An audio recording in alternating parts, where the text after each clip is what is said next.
que vraiment là, c'est la Rose qui est devenue vraiment votre... c'est-à-dire, vous la jouez comme le ballon. C'est-à-dire, elle est au milieu d'un monde qu'elle ne maîtrise pas. Et la Rose, je peux te dire une chose, ce qui t'arrive là, c'est ce que j'ai eu avec la maudite. Cette maudite-là, elle est tellement rusée à te mentir.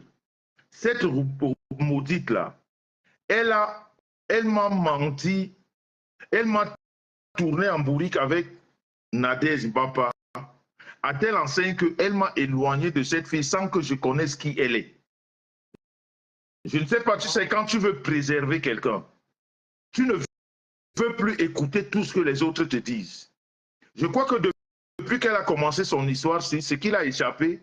Si elle avait même commencé à dire qu'elle et le monde avaient une relation, ça aurait même tellement donné parce que tellement j'ai pris les coups pour cette fille, même quand elle mentait. Par exemple, sur le problème avec Achille Dicolo. Quand il a fallu que j'intervienne dans cette histoire, tout le monde aurait pu croire que c'est ma femme. Mais elle a tellement même menti dans cette histoire où je prenais les balles, comme on dit, des flèches. Parce que j'ai découvert cette histoire avec l'ordinateur qui tournait autour de cette histoire Achille Dicolo. Pendant qu'elle me monte avec Achille Dicolo, elle est en train de couiller avec celui qui est à la maison dans la maison. Et pourtant, c'est là le véritable problème. Achille Dicolo me dit que Jean-Louis, c'est ici le problème. Je lui dis que ma soeur ne peut pas faire ça. Achille me dit, j'ai vu les messages. Je lui dis à Achille que la maudite paye cette maison à 350 €. Achille me dit que c'est faux. C'est son copain. J'ai dit à Achille, jamais. Jusqu'à ce que Achille est allé en prison. Ce que je vous dis là est vrai. Écoutez, hein, les gens racontent tellement d'histoires sur Meta. Achille est allé en prison. La maudite m'a monté encore contre celle-là qui a aussi pris la parole la dernière fois qu'on appelle Michel Essomba. La maudite me fait croire que Michel Essomba et son mari rendent visite à Achille en prison et amènent des mauvaises nouvelles à Achille là concernant. Michel Essomba et son mari, je leur dis leur vérité, je leur dis, vous n'avez plus le droit d'approcher la maudite parce qu'elle ne peut pas avoir des problèmes avec son copain et vous allez en prison parler à ce gars en accusant la maudite. Hein? Et pour me dire après que ce qui m'a encore le plus énervé, c'est que quand la maudite m'avoue que, grand frère, tu vois ce que Michel et son mari jouent, le mari de Michel ne sait même pas. Michel sort avec Dicolo. J'ai dit quoi? Elle me dit oui. J'ai dit non. Je lui demande que m'attends, mais comment toi tu vis ça? Elle me dit mon grand frère, les deux me jouent. Mais c'est après comme Achille sait que je ne sais pas lire, les deux me jouent, mais ce que tu vois Michel faire là, parce qu'elle sort avec Achille, je lui demande que la maudite, tu es sûr de ce qu'elle... Elle me dit mon grand frère, je te jure, c'est là où j'ai dit... C'est là où j'ai dit mes vérités à Michel. Je lui ai dit, n'approche plus. Mais comme elles sont, je les ai revues quelques temps après, se mettre ensemble pour me clasher. J'ai seulement rigolé. J'ai rigolé. J'ai tout simplement rigolé. Parce que quand elle me dit que Michel sort avec Dicolo, elle vient même me dire que le mari de Michel, qui est à Tangana, qui ne sont plus ensemble aujourd'hui, Michel travaillait à un endroit où il y avait 3 étages. Tangana attendait en bas, c'est lui qui comptait les clients. Quand le client descend, il lui donne l'argent. C'est elle, la maudite, qui me donne tous ces renseignements. Que pendant qu'elle va bosser là-bas, le gars est en bas. Et quelquefois, le gars est en bas. Pourquoi? Parce que le gars est aussi en train de soupçonner que Michel sort avec, comment il s'appelle? Dicolo. Parce que là où Michel travaille, Dicolo va souvent là-bas. Et son gars devait rester en bas pendant tout le temps que Michel est en train de bosser. Parce que Dicolo va arriver. Je lui demande que comment toi tu supportes dans tout ça. Il me dit, je ne peux rien faire parce que si Dicolo n'est pas là, je ne lis pas, je n'écris pas. Donc c'est là où elle m'a convaincu que Elle va avec son nouveau gars aujourd'hui, quand les problèmes ont vraiment dégénéré. Elle me dit, mon grand frère, tu vois dans ce que je te disais, maintenant que j'ai ce nouveau gars, Dikolo peut partir. Donc, comme il est en prison là-bas, je vais te dire la vérité. Arrête de négocier qu'il revienne. Il ne va pas revenir parce que je préfère faire la vie maintenant avec ce gars-ci. Je lui dis, mais pourquoi tu ne m'as pas dit la vérité avant? Il me dit, non, en connaissant ta moralité, je ne voulais pas te dire les choses, mais maintenant je te dis la vérité. Parce que moi, je vous ai dit que Dikolo était en prison, j'étais en contact avec lui, j'ai eu deuil, où il a même envoyé l'argent. Donc moi, j'étais toujours dans les négociations qu'il revienne. C'est quand elle m'a vu tellement avancer dans les négociations, elle me dit à un moment donné, non, ne fais plus, je suis avec. Je lui dis donc, ce que Dikolo me disait était vrai.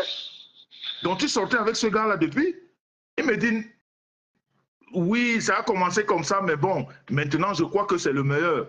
Moi-même, je retombe encore dans le mensonge. Je dis à Dikolo que c'est mieux que tu restes là-bas en prison où tu es. Parce que tu as pris ma soeur, tu as pris l'oreiller, tu l'as étouffé avec l'oreiller. Et c'est ce qui envoie Dikolo en prison. La maudite que vous voyez là, cette fille-là, elle te tue, elle vient à ton deuil. Elle a pris l'oreiller. Le jour que la police est venue chez elle, j'étais au téléphone. Même Dikolo ne savait pas. Elle m'a appelé, elle a mis le haut-parleur, j'écoutais. Elle expliquait à la police que voilà l'oreiller, il m'a étouffé. Dikolo a juré de toutes ses larmes. Il me dit, grand frère, je n'ai jamais fait ça. Le gars qui est en train de monter ta soeur, c'est ce gars-là qui est avec elle. Je n'ai jamais étouffé. Elle criait là comme une vache que voilà l'oreiller. Moi-même, regardez la distance. Quand une petite soeur crie à dire, mais tu as envie seulement de démarrer la voiture. C'est-à-dire la fille là, ce que j'ai vécu avec elle. Je dis que la maudite là, je la rencontre en route aujourd'hui, je vais l'écraser, je passe. C'est une maudite, elle ne sert à rien. Elle ne sert à rien. Et Michel et son mari étaient au courant. Hein? Oui. Hein? Et c'est ce qui l'énervait. Donc, quand Michel et son mari ont commencé à lui rendre visite, elle me dit, mais comment, mon grand frère, Michel dit qu'elle est avec moi. Maintenant, je me rends compte que Michel sort avec. Donc, moi, je ne suis plus avec elle. Moi aussi, comme je la suis aussi. J'ai dit à Michel que ne parle plus à ma soeur. Tu n'es pas bien. Moi, c'est-à-dire la fille, m'a traîné en bourrique. C'est-à-dire comme un enfant. Quand elle me disait seulement, moi-même, je partais seulement. C'est-à-dire, pour moi, je vous jure que si la fille qui avait commencé. Monsieur de sang, j'ai reçu. Coco Hortense m'a envoyé le truc. Je vous envoie ça de suite. Ok. C'est mieux. Oui, envoie comme ça. Si cette fille-là vous avait dit sur Facebook que je suis sorti avec elle, je suis sûr qu'on allait croire. La façon que j'ai défendu la fille-là, elle m'a mené en bourrique. Je n'ai jamais vu ça. La Rose, tu m'entends? Oui. La seule personne que tu peux encore accorder le bénéfice du doute dans cette histoire, c'est Aminata. Même si on t'a envoyé ces captures d'écran, la seule personne dans cette histoire, à l'heure actuelle, nous on connaît que tu dois. Je veux dire la vérité, c'est une histoire. On va confier, accorder le bénéfice du doute, c'est Aminata. Tout le reste là te balade. Où sont les captures? Tu as envoyé la capture là. Ok. Donc, moi, vous pouvez me dire vous ce que vous allez taper la capture, vous allez me dire, parce que moi, ça m'a dépassé. Hein. Vous pouvez me dire ce que vous voulez. La maudite a organisé ça avec son gars. Mais moi, j'ai pitié de celui qui est à la maison là. On va te défenestrer. C'est par la fenêtre que tu vas sortir, moi je te dis. C'est sur ça que tu devais rester. On nous avait déjà. Bon, c'est tout ça qu'elle t'a envoyé. Bon. Voilà maintenant, essayez un peu de regarder parce que moi je ne comprends pas ça. On ne m'a pas envoyé, on ne nous a pas envoyé les conversations.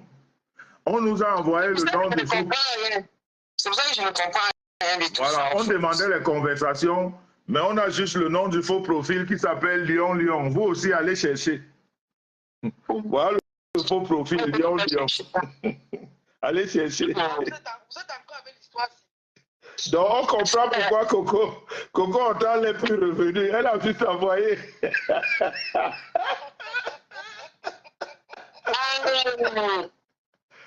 Monsieur le sang. Oui. Monsieur le sang. Oui. Vous savez, dans la vie, cliquez un peu dans ce truc, dans la capture, vous allez voir qu'en bas, d'accord, il y a une demande d'amis. Comment se fait-il que c'est un faux profil, mais il y a une demande d'amis en bas, dans le faux profil là? Vous pouvez me répondre? C'est bizarre, non? C'est bizarre, mais bon. Tu sais que les faux profils... Montre un peu ça aux gens, parce que là, moi, je ne comprends pas comment tu vas capturer un faux profil qui t'écrit, mais le faux profil a déjà une demande d'amis. Je ne comprends pas. C'est quand c'est ton compte que tu as une demande d'amis, non? Quand tu ouvres.